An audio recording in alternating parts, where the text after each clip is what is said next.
بسم الله الرحمن الرحيم باب تفاضل أهل الإيمان فيه ورجحان أهل اليمن فيه. حديث عقبة بن عمرو أبي مسعود رضي الله تعالى عنه قال أشار رسول الله صلى الله عليه وسلم بيده نحو اليمن فقال الإيمان يمان ها هنا ألا إن القسوة وغلظ القلوب في الفدادين عند أصول أذناب الإبل حيث يطلع قرناء الشيطان في ربيعة ومضر.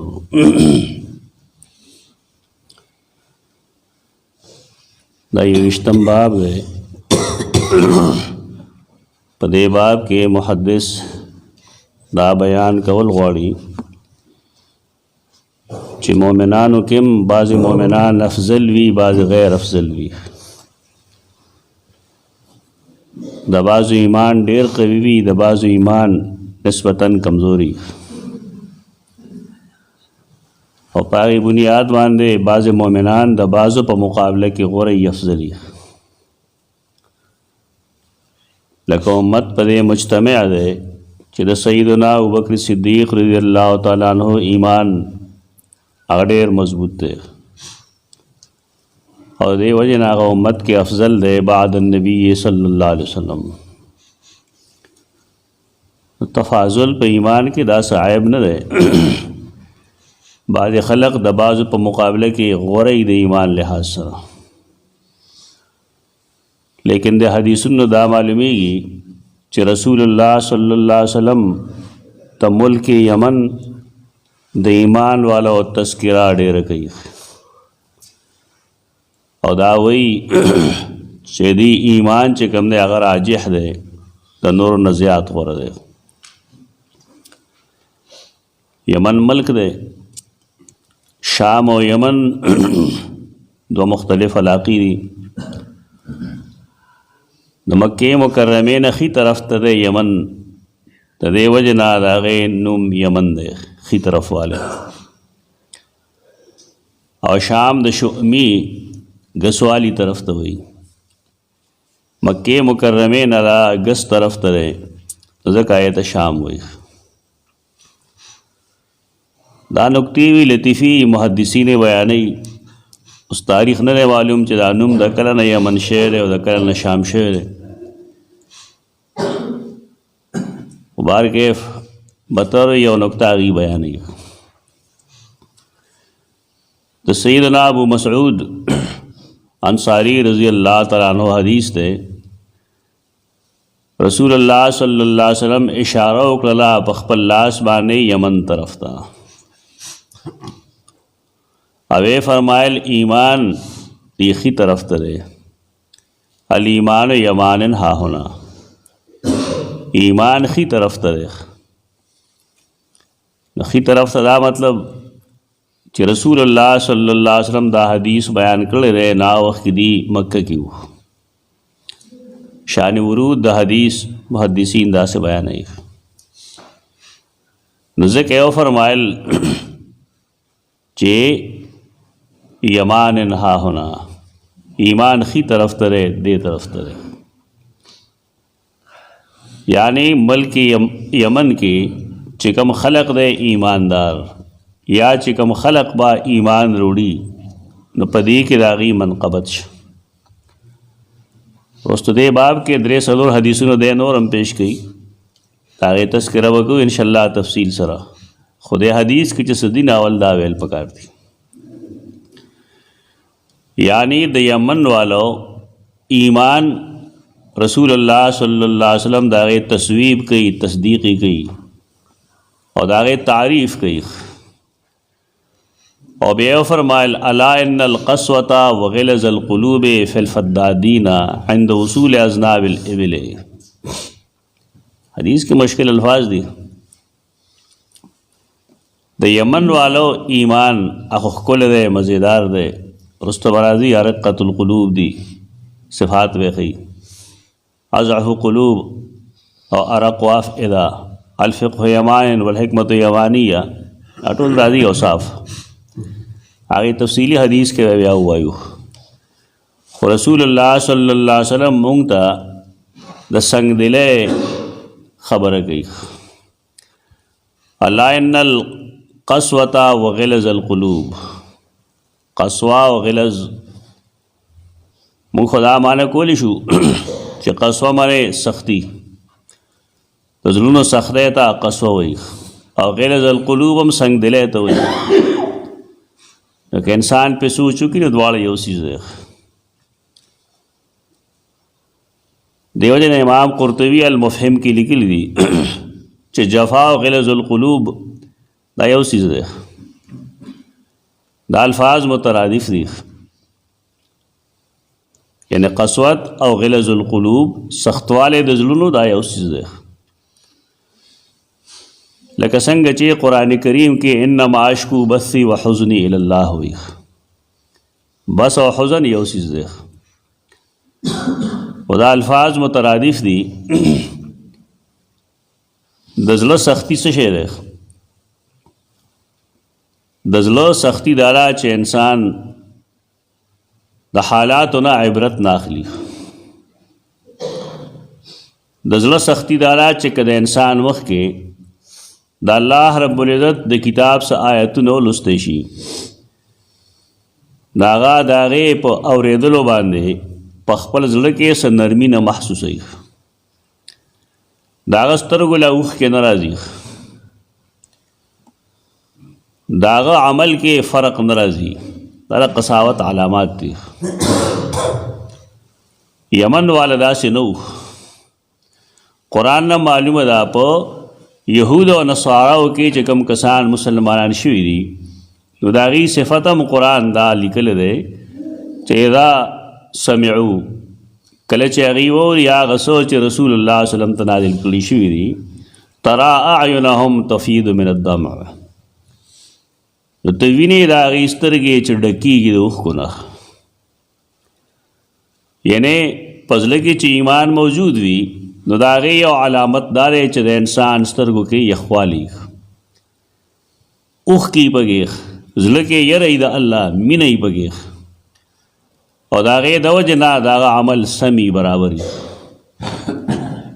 زمونږ خلک قرآن و حدیث خو ډېر اوري لیکن په هغې څه اثر نه ښکاري، نه فوري اثر ښکاري چې غمجن شي په هغې باندې، حالات یې بدل شي، او نه د هغه په عمل کې څه ایمان او تقوا راځي. دا د دې دلیل دی چې قساوت قلبي راغلی، تش اورېدو باندې خو کار نه کېږي. څوک خو داسې بې بخته وي چې نه قرآن اوري نه حدیث اوري، دا خو ځان له قساوت دی. او څه داسې چې هغه اوري لیکن د هغه په زړه کې د الله خوف نه پیدا کېږي، تقوا پکې نه پیدا کېږي، للهیت نه پیدا کېږي، د حالاتو نه اثر نه قبلوي، دارنګې د خپلو حالاتو د بدلولو کوشش هم نه کوي. نو دا هم قساوت دی. د دین د لوستلو اصل مقصد دا دی چې د انسان د زړه سختی ختم شي. کله کله رسول الله صلی الله علیه وسلم د قساوت لفظ استعمال د بل څه دپاره هم کوي. نبی کریم صلی الله علیه وسلم ناستو، په حسنینو کې یو کس راغی، رسول الله صلی الله علیه وسلم خپل ځان ته نږدې کړ، هغې ښکل کو. کوم چې د مینې محبت اظهار کوي، پلار خپل اولاد سره کوي، نیکه خپل اولاد سره کوي، نو څو کړوسو سره کوي، عام عادت دی.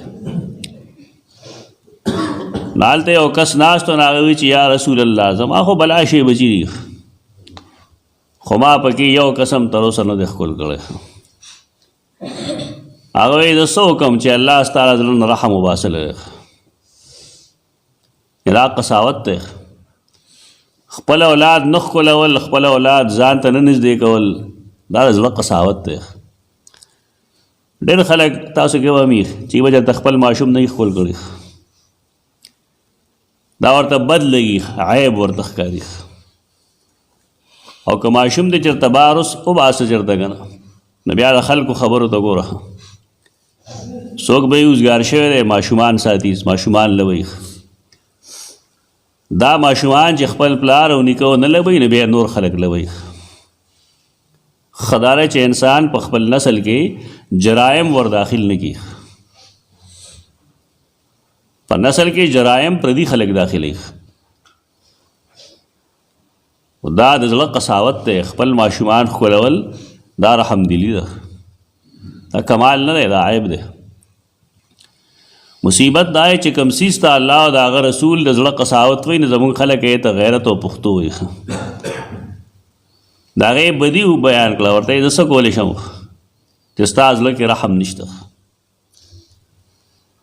نو الا ان القسوة، خبردار یقینا د زړونو سختوالی، سنگ دلی، وغلظ القلوب، او د زړونو سختوالی فی الفدادین. فدادین جمع دی د فداد. فداد هغه چاته وایي چې هغه چغې وایي، اوازونه کوي، فدادین. چاوی دا فدید جمع دی، فدید هغه چاته وایي چې هغه بانډو کې اوسېږي. دا معنی درست نه ده، بانډه چیان د دې مراد نه دی. فدادین دپاره حافظ ابن حجر اسقلانی رحمه الله د دغه حدیث لاندې لیکلی دي چې فدادین دا څه شی دی. اول د خطابی حوالې سره لیکي چې اصل کې فدان دا هغې آلاتو ته وایي، هغې سامان ته وایي چې پای باندې خلک ذمېداري کوي. لکه رمبی شو، یوې شوه، اوس خو خلک دا نه پېژني، نه رمبی پېژني، نه یوې پېژني، نه کودالي پېژني. لکه ذمېداري ټولې خلک اوس په ټریکټر کوي. وسکه، سکه پالې ته وایي. نو دا خو یا جمع دی د فدان. فدان څه ته وایي؟ دا غواګانو ته وایي. غواګانې دوه قسمه، یو هغه غوایي کومه چې مونږه د پیو دپاره ساتو، خوراک دپاره ساتو چې غوښه به یې خورو، هغې ته خو بقر وایي. خو فداد په هغې کې بیا خاص شو، هغه غواګانې دي چې خلک په هغې باندې یوې کوي، دغې دپاره ساتلي، په هغې باندې بوج چوتوي، په هغې باندې ریړې راخکي. نو بهر کیف یا خو دا د فدان جمع دی، او یا چې کوم دی فدادون دا هغې خلقو ته وایي چې هغه اواز پورته کوونکي. اواز څوک پورته کوي؟ هغه خلک چې هغه غوا میخې ساتي، نو د هغې اوازونه پورته هر وخت. په دغه خبره هم نشي کولی. اوښان هم چې کوم خلک ساتي نو هغې هم اوازونه ډېر پورته پورته وي، چغې ډېرې وایي.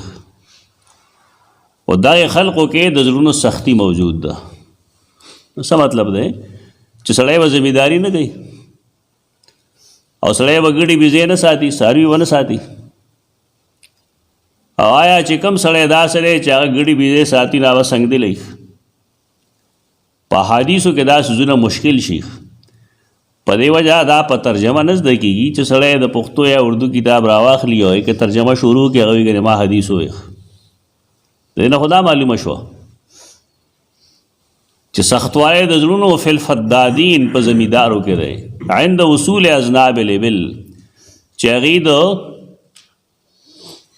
اوښانو شا پسې، اصول شا معنی وکړه، اذناب د ذنب جمع دی، لکۍ ته وایي، چې د اوښانو د لکو نه شرستو هغې چغې وایي. معلومه دا شوه چې کوم سړی اوښ ساتي بالفرض نو د هغه زړه به سخت وي، نرم دل به نه وي. یا چې کوم خلک زمیندارۍ کوي نو هغوی به نرم دل نه وي. یا چې کوم خلک نور داسې محنت مشقت کوي نه کې به نرم دلی نه وي. د حدیث مقصد دغه نه دی. څوک چې دا مقصد بیانوي نه هغه حدیث ویلی دی او نه په حدیث پوهېږي. اصل دا دا چې بعضې حالات داسې وي چې انسان هغه بې علمۍ ته بوځي. مونږ ته یاد دي، تاسو ته هم یاد دي، د تاسو کې ډېر مشران شته مونږ نه، چې پخوا به زمینداران کله پاڅېدل نو سهار لمونځ به یې نه کوه، ډېر وختي به وته و، پالکوری به یې ورته ویې، په هغې کې به یې ځان سره د پیاز غوټه او ډوډۍ اچولې وه. لمونځ به یې کوه چېرته؟ لمونځ به یې نه کوه. واپس به څه وخت راته ماسخوتن لمونځ به شوی و. دین کوم ځای زده کېږي؟ دین په جومات کې زده کېږي، دین په مدرسه کې زده کېږي. یو سړی چې سهار وختي په تیاره باندې د کور نه ځي او واپس په تیاره کور ته راځي، دی جماعت نه ویني، دی درس و تدریس ته نه کیني، دی به دین د کم ځای نه زده کوي. په زړه کې یره خو راځي هغه وخت کې چې کله انسان ته د دین علم وي، چې دین سمجھ نه وي نو زړه کې به یاره کم ځای نه راځي. دا د هر زمیندار یا د هر کارکوونکي خبره نه ده، دا د هغې کارکوونکو تنقید دی او د هغې بدي بیانوي چې هغې چېرته کې جماعت ته نه ورځي، چېرته علمي درس کې نه کیني، چېرته ذکر اذکار مجلس کې نه کیني. نه زمیندار مراد دی او نه اوخواله مراد دی. یو سړی هغه ټول عمر د دنیا دپاره منډې والي، سهار وختي موږ چې جماعت نه وځو که نه، او دی پول ته تاسو وګورئ هلته کې به دوه درې ماشومان هغه وخت سهار ولاړ سکول ته ځي، یو مونځ کړي نو سهار مونځ یې نه دی کړی، دا د بچپنې نه دا کار شروع شو. دا راځي څه وخت دی؟ دا چې راځي نو مازدیګر مونځ شوي. د جماعت د تلو ټایم شته پکې؟ نه. د قرآن د لوستلو ټایم پکې شته دی؟ نه. ولې هوم ورک یې دومره ورکړي چې د شپې د مونځ نه وروسته پورې هغه ختم شي. دی بېچاره هم جماعت ونه لید د ماشوم والي نه. دی ډېر ښه اعلی علم حاصل کړي د دنیا، لیکن په دین کې دی په دې نه پوهېږي چې په مانځه کې څو فرض دي او 10 کې څو فرض دي. زما څه ذمه داري ده؟ زمونږ د دې دور پلاران په دې خوشحالېږي چې زما زوی له ډېره ښه انګریزي ورځي، په موږ والا یې خوشحاله دی چې ډېره ښه عربي ورتلی ورله. دا ذهن زمونږ محکوم شو، غلام شو، چې ډېر پټک ټک انګریزي وایي. څه چلو شي چې انګریزي وایي؟ اسمان ته وخوت که جنت ته به لاړ شي. د دې وخت نه زمونږ غفلت شروع شي. دی چې څنګه MSc کي نه سروس ورته میلو شي، او نوکری چې میلو شي نو هغه هم سهار وختي ځي او ماښام راځي. نو او چې ریټایر شي نو بیا یې جماعت ته به شروع شو. اوس به دی څه دین زده کړي؟ د نبی کریم صلی الله علیه وسلم مطلب د اوښانو والو بدي بیانول نه دي. زمونږ مقصد هم د هغې چا بدي نه ده بیانول چې هغې نوکری کوي. هغه خلق مراد دی چې هغې د دنیا مقصود کړی ده، هغې نه درس ته کیني، نه قرآن وایي، نه حدیث وایي، نه مونځ کوي، نه جماعت ته ځي راځي. ښه سړی به یې ډېر زیات په دې بنیاد باندې چې مونځ نه کوي، نه جماعت ته ځي. اصل بدي دغه ده. کم خلک چې زمینداری کوي یا اوښان ساتي یا ګړي بیزې ساتي، د هغې جومات ته تګ راتګ کمی. نبی کریم صلی الله علیه وسلم په دې وجه د هغې بدي بیانوي. ورنه ګړي بیزې خو رسول الله صلی الله علیه وسلم فرمایي ما من نبی الا رعى الغنم، هیڅ پیغمبر داسې نشته دی چې هغه ګړي بیزې نه ساتلی، سرولی دي. رسول الله صلی الله علیه وسلم فرمائی کنت ارعى الغنم لاهل مکہ بقراریت، ما په معمولی پیسو باندې د مکې والو ګډي بیزې ساتلې سرولې ومې. خوا خو داسې نه و چې سهار وختي لاړ شي او ماښام په تیاره راځي. نه په هغې کې د مونځ د اوقاتو پابندي به وه، د دیندارۍ خیال به پکې ساتلی شو. د دنیا څه کار کې عیب نشته دی تر کومې چې حرام نه وي، خو په دې شرط چې انسان په هغې الله نه پرېږدي. رسول الله صلی الله علیه وسلم اوښان نه دي ساتلي، صحابه کرام اوښان نه دي ساتلي. نو مقصد دا چې دا د اوښوالو بدي نه ده، بلکې دا د هغې اوښوالو بدي ده او د هغې زمیندارو بدي ده چې هغې زمینداري اوښان چې کوم دی مقصود کړي دي. عربو کې دا خلق چې کوم دا سخت زړه وو، ولې بې علمه وو. په زړه کې نرمي راځي د الله د کتاب په علم او د نبی کریم صلی الله علیه وسلم د احادیثو په علم باندې. چې دې نه سړی نه خبر نو هغه سخت سنګدلي. او بیا فرمایل حیث یطلع قرنا الشیطان، هغه ځای چې هلته کې به د شیطان دوښکرې را پیدا کېږي، دا به قبیله د ربیعه او د مضر.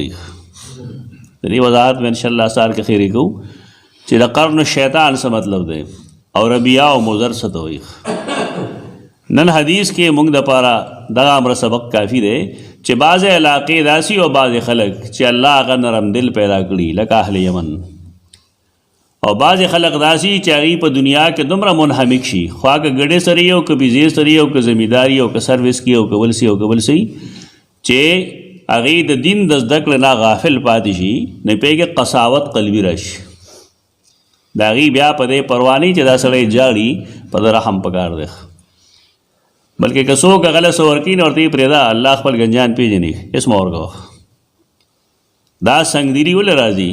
دا په دې وجه راځي چې انسان د الله د کتاب نه او د نبی کریم صلی الله علیه وسلم د حدیثو نه بې خبره وي. د حدیث اخري چې کومه ټوکړه ده هغه به انشاءالله بحث کوو په حیوان دی. اقول قولي هذا استغفر الله.